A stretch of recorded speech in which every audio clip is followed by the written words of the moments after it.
Thank you to Squarespace for sponsoring this video.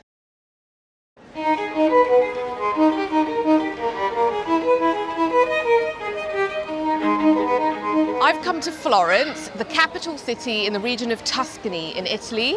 I really feel like if you haven't been to Florence, you haven't truly visited Italy, because this city is the birthplace of one of the most important periods in modern human history, the Renaissance. You know, this period, this time was a real flourishing of the arts, the intellectual sciences like philosophy, science itself. It really kind of brought Europe out of the Dark Ages. So there are so many places in Florence to visit where you can admire some incredible artwork and architecture from that period. And, you know, household names like Michelangelo, Leonardo da Vinci, Botticelli, they all hail from Florence. So I am incredibly excited to check it out. You cannot have an art boom without lots of wealth, of course, and that's where the famous Medici family come into play. They are a household name here in Florence, and they were a family of very wealthy bankers. So they ruled over several generations, and they ruled from lots of incredible palaces. I'm heading to their very first palace, which is the Riccardi Medici, and I'm sure it's going to be full of incredible artwork, because they funded, you know, all of the incredible art that you see in the city today and all of the famous artists.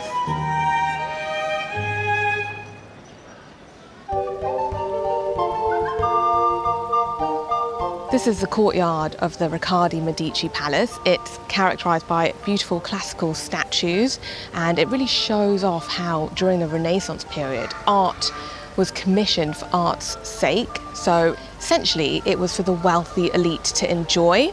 It wasn't just about telling Bible stories or glorifying kings, which in the Middle Ages a lot of the art was linked to religion. Suddenly, you know, the wealthy people like the Medicis were commissioning art just to enjoy it.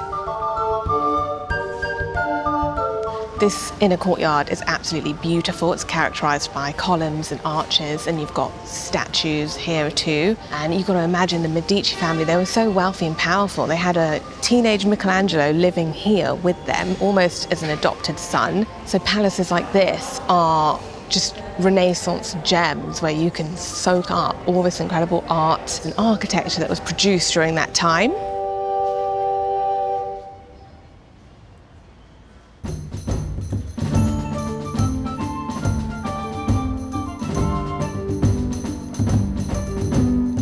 The rooms of the palace are so impressive. They have so many beautiful sculptures and paintings, but I think there is no room more impressive in this palace than the Medici family chapels, which are frescoed by Benozzo Gozzoli.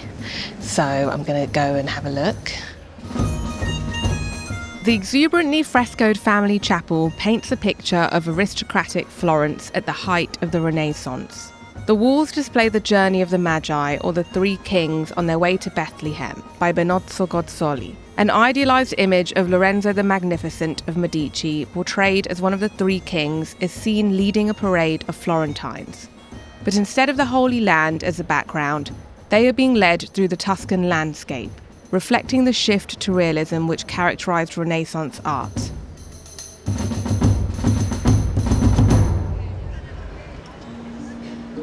As powerful and wealthy as the Medici were, they were also mortal, just like the rest of us, and eventually ended up down the road here at San Lorenzo in a grander Medici chapel, which was designed by none other than Michelangelo at the height of his creative career.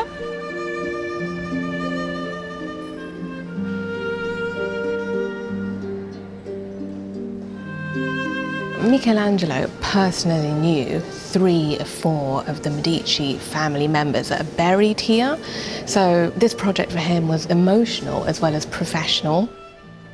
The sculptures of Lorenzo the Magnificent and his nephew Giuliano are portrayed as Roman emperors. Lorenzo can be seen with his arm resting on a Medici money box, bowing his head in contemplation. The allegories of time spread out above the tombs show sculptures representing day and night and dawn and dusk. At Giuliano's feet, Night, a giantess, is twisting in uneasy slumber, whilst Day, a Herculean figure, looks wrathfully over his shoulder.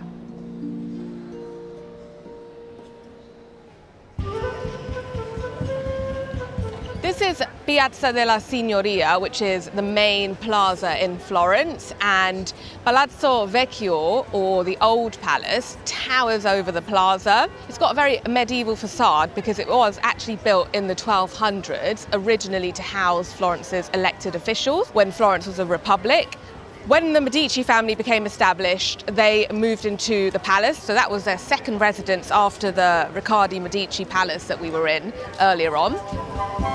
In this piazza, there are lots of statues from the Renaissance era, which were commissioned by the Medici family. So this is one of the most incredible monuments on this piazza. It's the Fountain of Neptune.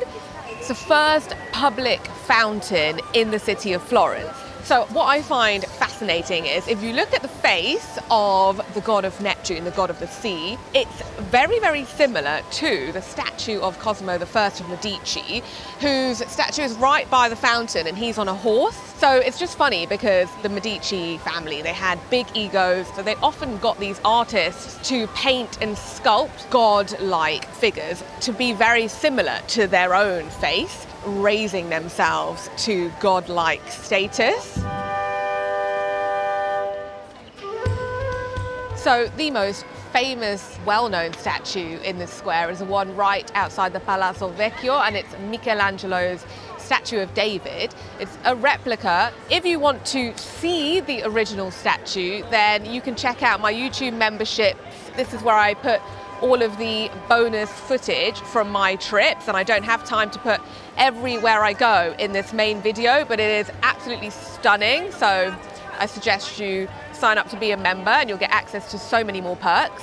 So it was probably Michelangelo's most well-known work during his career. Of course, it is a statue of David from the Bible, and he's completely nude. And during the Renaissance period, there was a real shift towards humanism and towards, celebrating man. It stopped being all about God and it became a lot more about the human body, the human form. That's why you will see lots of statues from the Renaissance era where artists decided to sculpt men and women in their naked forms as a celebration of the body.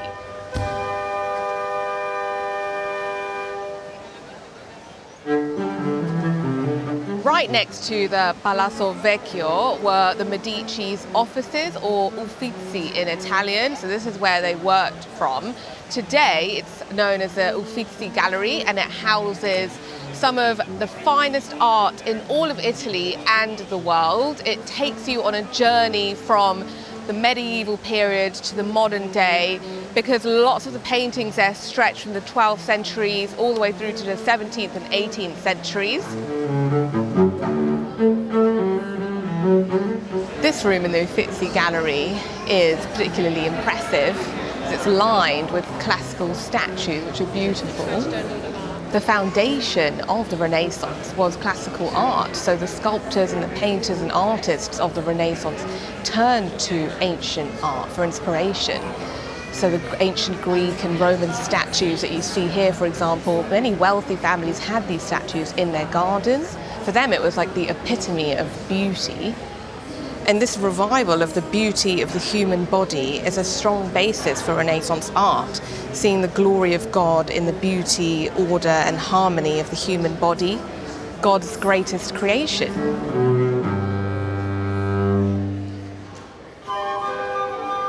Florence is stunning. There's so much beautiful art and architecture everywhere you look in the city. You just want to keep taking so many photos to capture it all. Which reminds me, you guys can take advantage of an amazing 10% discount I've got from Squarespace. I've seen so many of my followers and subscribers and viewers that have incredible passion projects and businesses like photography, blogs and travel blogs, some amazing Instagram accounts. And I just think if you have a website, it's an amazing way to showcase, your art and your skills. So I built my website using Squarespace. They're an online website design service, and they have so many beautiful ready-made templates for you to choose from, depending on what theme you're going for. If you're selling something on an e-shop, if you're selling your photos, or if you've got more of a travel blog, whatever it is you're doing, they have got the most beautiful templates. They've also got a great AI blueprint technology, which makes it super easy because you can just pick the pages that you want for your website. You can also choose your color aesthetic. You can give it ideas and it will even write you a professional bio. It's pretty cool because it makes it so seamless and easy to design a professional looking website. So I recommend giving it a go. You get a free trial. Once you're ready to launch your website or domain, you get 10% off using my code MelliniAngelica when you head to squarespace.com/MelliniAngelica.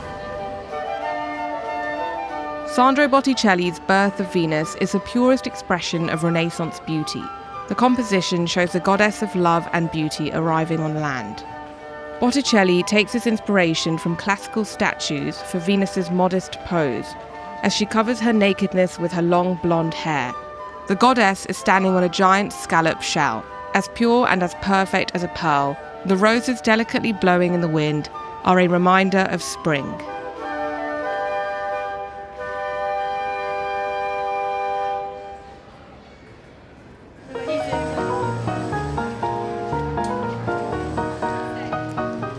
So I have just got myself two very typical Tuscan street foods for lunch. I'm absolutely starving. I got myself the panino sandwich, which is made with the famous schiaccata bread here in Tuscany. Schiaccata bread is basically like a chewier, flatter version of the Ligurian focaccia. And then I got myself the lampredotto panino sandwich, which is, lampredotto is a part of the cow's stomach. Very popular street food here, and they basically cook it in a broth of vegetables and herbs, all very fresh products. So I'm going to try the panino first.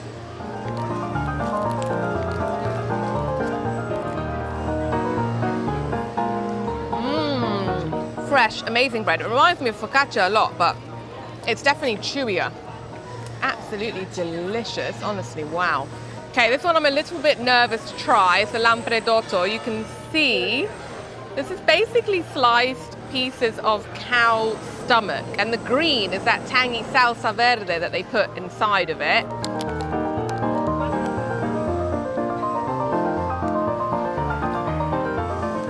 It definitely has some spice to it. It's a very soft kind of meat. And I think that the salsa verde and the spice kind of make it like tastier. Two very, very typical Tuscan street foods.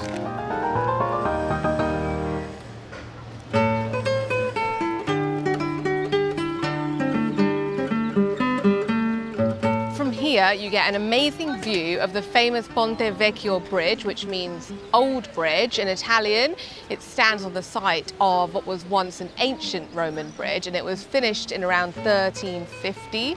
So it goes back to the medieval period. It's absolutely beautiful, and it was spared bombing in World War II when the Nazis bombed a lot of the city of Florence.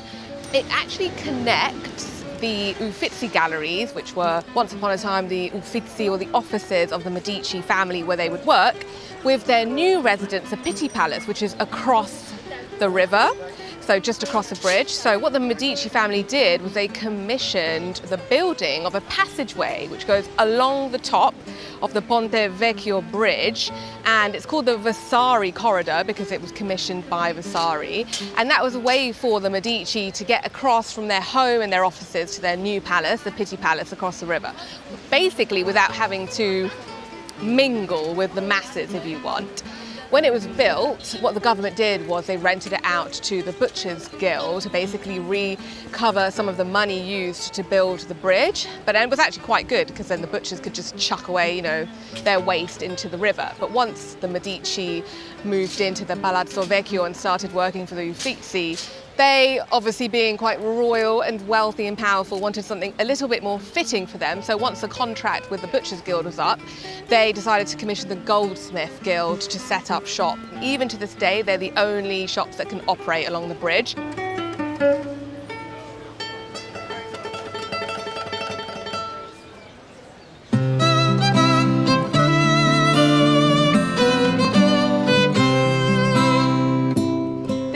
area on the other side of the Arno River is called the Oltrarno district, and it's where you're going to find a lot of artisan shops, because Florence is very, very famous and has a long history of craftsmanship. One of the reasons it became so wealthy and its economy boomed in the Middle Ages was because of things like wool production, leather production, and of course having this amazing river flowing through it only helped for them to produce things like leather and wool and to transport it around the world. Apart from that, it's a beautiful district in Florence to have a wander around the medieval streets. It's a lot less busy and crowded than the central touristic bits of Florence.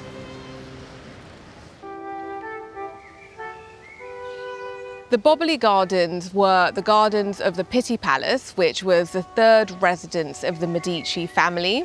They commissioned the garden to be built, so the whole layout is as it was during the time that the Medici were staying at the Pitti Palace, and you'll see lots of ancient and Renaissance statues throughout these vast gardens.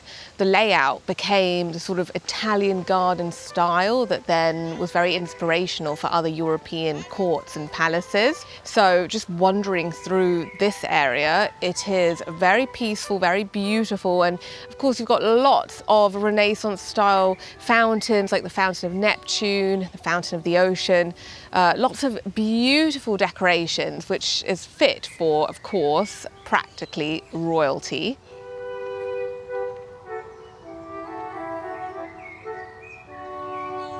What's great is that with the entry ticket to the Boboli Gardens, you also get entry to the Bardini Gardens. These are beautiful. I've just been having a stroll through, and there's lots of gorgeous greenery and plants and trees. The best thing about these gardens, though, is the view. So from up here, you just get incredible views over the city of Florence, and you can just see the tops of all the famous monuments like the Duomo and the churches and the Palazzo Vecchio. It's stunning, especially now that the sun is setting. It is a great place to come and a lot less crowded than the Piazzale Michelangelo, which is right next to it. So it's a little bit of a hidden gem, I'd say, but very beautiful. Just look at this view.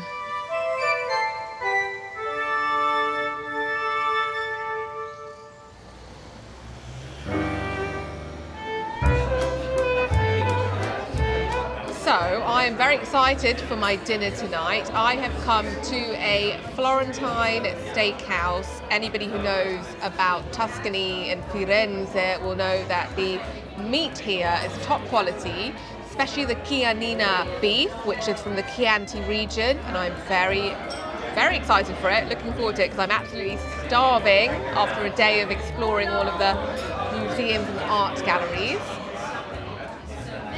Oh wow, okay. So this is 1 kilogram, Chianina. Okay, Bistecca, Fiorentina, perfect, looks very good. Okay, thank you. Medium, okay. Well, it should be done well, rare, okay. Wow, that looks like a lot of work, but that's the minimum weight they do here, 1 kilogram of beef, which is amazing, and like she said, it's known as a Fiorentina Bistecca. Wow,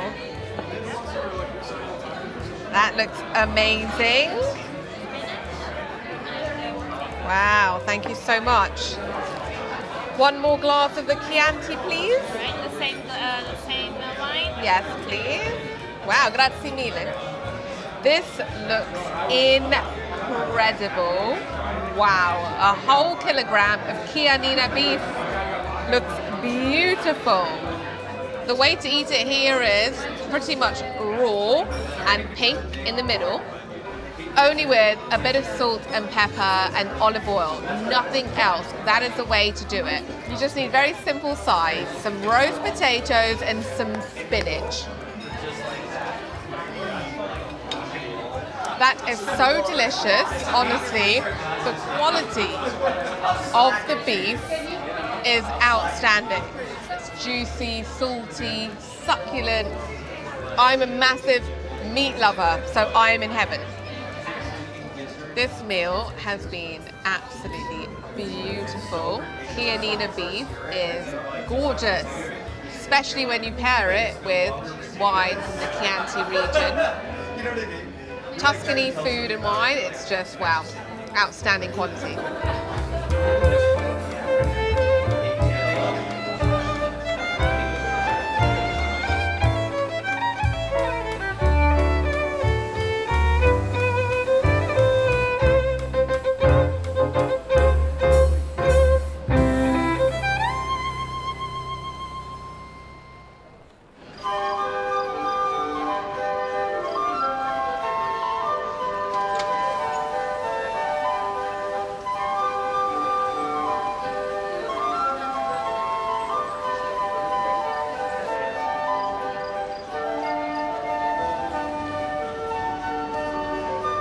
This is Florence's Duomo, Italian for cathedral, and it is its crowning glory, quite rightly so. Its bell tower and dome can be seen from all around the city, and it was the largest anywhere in the world when it was finished in the 15th century. The dome was the first of the Renaissance and the first grand dome to be built in Europe in over 1,000 years, and it was in 1420 that Filippo Brunelleschi won a competition to build the dome, which essentially kicked off the architectural Renaissance. Brunelleschi's dome inspired those that followed, like the Vatican and the US Capitol, and it really showed how if you combined art and science, you could create beauty, something that was very typical of the Renaissance era.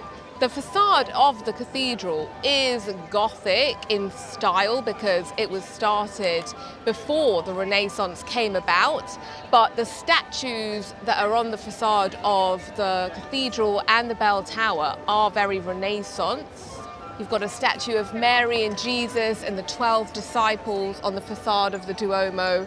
You also have statues of some of the great Renaissance artists like Michelangelo and Leonardo da Vinci, Botticelli on the bell tower.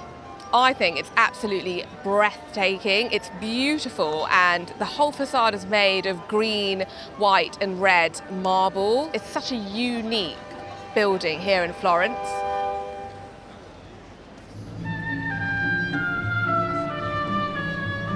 This is another one of the beautiful piazzas in Florence, and it's called Piazza della Repubblica, and it has very ancient roots. The column in the middle of the piazza and the statue on the top serves as a reminder that it was actually a Roman forum over 2,000 years ago. Florence was an ancient Roman city, but it's also a piazza which tells a lot about the modern history of Florence. The huge arch was built in honor and celebration of the unification of Italy in the 19th century, and that also explains the name of this piazza, Piazza of the Republic. So it's just a really nice place now to have a drink, coffee, just people watch and admire these beautiful grand 19th century buildings.